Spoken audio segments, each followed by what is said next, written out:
पिछले क्लास में हम लोग आयत वर्ग से संबंधित प्रश्न के बारे में जाने थे और फिर आज हम लोग चल रहे हैं। जैसे मैंने बता चुका था कि एक आयत है, इसके बाहर 2 मीटर 3 मीटर 4 मीटर रास्ता है। इस रास्ते का क्षेत्रफल ज्ञात करना है, या फिर बीचों बीच रास्ता है, इसका क्षेत्रफल ज्ञात करना है, या फिर अंदर रास्ता है, फिर इसका क्षेत्रफल ज्ञात करना है। तो इससे संबंधित आज प्रश्न के बारे में हम लोग चर्चा करेंगे। जैसे आज के क्वेश्चन है, आयताकार बगीचा है जिसकी लंबाई 50 मीटर है और चौड़ाई 20 मीटर है, और उसके बाहर चारों 7 मीटर चौड़ा रास्ता है। हमें रास्ते का क्षेत्रफल ज्ञात करना है। तो सबसे पहले हम एक ढांचा बनाएंगे। ये हुआ हमारा आयताकार प्लॉट। इसकी जो लंबाई है 50 मीटर है और चौड़ाई है, ये जो है 20 मीटर। लंबाई 50 मीटर, चौड़ाई 20 मीटर। इसके बाहर 7 मीटर चौड़ा रास्ता है। ये जो स्पेस है, इसके बाहर ये जो लंबाई है, इसके बाहर 7 मीटर चारों तरफ चौड़ा रास्ता है। इसकी लंबाई है 7 मीटर, इसकी चौड़ाई भी है 7 मीटर। जो चारों तरफ से जो है 7 मीटर है, इधर भी 7 मीटर है। बट वर्ग जो आयत है, इसका लंबाई 50 मीटर है और चौड़ाई 20 मीटर है। तो हमें रास्ते का क्षेत्रफल ज्ञात करना है। तो रास्ते का क्षेत्रफल ज्ञात करने से पहले हमें इस आयताकार जो बगीचा है, इसका क्षेत्रफल ज्ञात करना होगा। आयताकार बगीचा, तो बगीचे का क्षेत्रफल,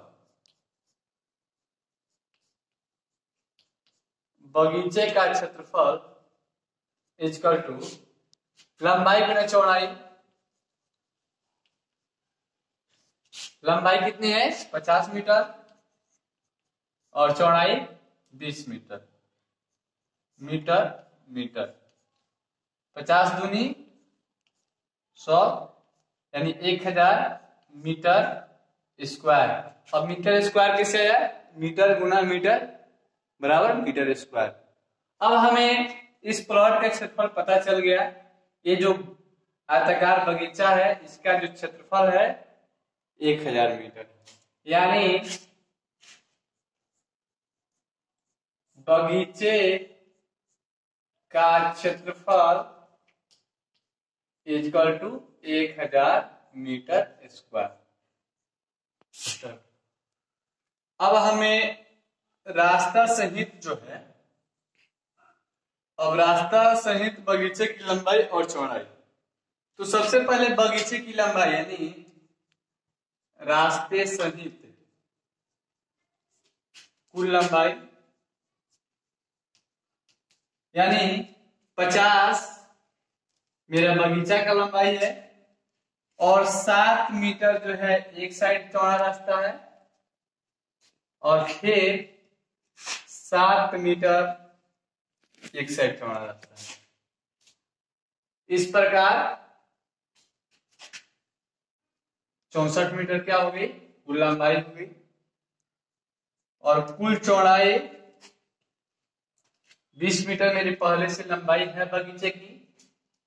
7 मीटर एक साइड बढ़ गई और फिर 7 मीटर एक साइड बढ़ गई, यानी 20 7 7 34 मीटर। अब रास्ता सहित बगीचे का लंबाई हो गया 64 मीटर, चौड़ाई हो गई 34 मीटर। अब ज्ञात करना है इस रास्ते का क्षेत्रफल। तो सबसे पहले कुल क्षेत्रफल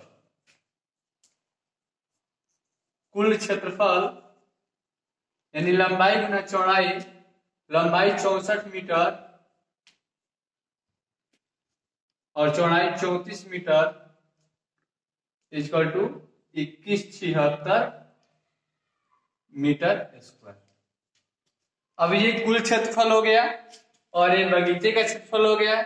तो रास्ते का क्षेत्रफल निकलेगा। रास्ते का क्षेत्रफल होता है,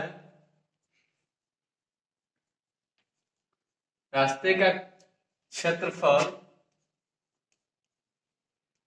इक्वल टू कुल क्षेत्रफल माइनस बगीचे का क्षेत्रफल,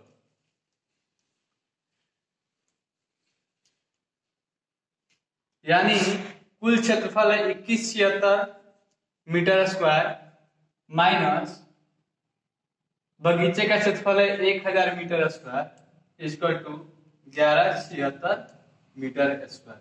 यानी जो ये रास्ते का क्षेत्रफल है ये हुआ 1176 यानी 1176 वर्ग मीटर या मीटर स्क्वायर। अब एक बार फिर से हम लोग समझ लेते हैं। बगीचे की लंबाई है 50 मीटर और चौड़ाई 20 मीटर और ये बगीचा जो है इसके बाहर 7 मीटर, चारों तरफ लंबाई दोनों साइड 7 मीटर बढ़ गया है और चौड़ाई दोनों साइड 7 मीटर, यानी कुल चारों तरफ 7 मीटर चौड़ा रास्ता है। तो हमें इस रास्ते का क्षेत्रफल ज्ञात करना होगा। तो इस रास्ते का क्षेत्रफल ज्ञात करने से पहले हमें बगीचे का क्षेत्रफल पता होना चाहिए। तो मैंने बगीचे का क्षेत्रफल निकाला, लंबाई गुना चौड़ाई 50 गुना 20 इक्वल टू 1000 वर्ग मीटर। 1000 वर्ग मीटर आया। तो हमें अब बगीचे के बाहर जो रास्ता है उसके सहित कुल क्षेत्रफल निकालना होगा। यानी पहले मेरी बगीचे की लंबाई है 50 मीटर और 7 मीटर एक साइड की लंबाई में बढ़ोतरी है और 7 मीटर नीचे, यानी दोनों साइड 7-7 मीटर, यानी कुल लंबाई मेरी 64 मीटर। चौड़ाई बगीचे की 20 मीटर है और दोनों साइड 7-7 मीटर बढ़ गया, यानी कुल लंबाई चौड़ाई हो गई 34 मीटर। अब कुल क्षेत्रफल यानी बगीचे और रास्ते दोनों के मिला के दोनों शामिल है इस क्षेत्रफल में। तो कुल क्षेत्रफल 2176 यानी 2176 वर्ग मीटर। तो मुझे रास्ते का क्षेत्रफल ज्ञात करना होगा।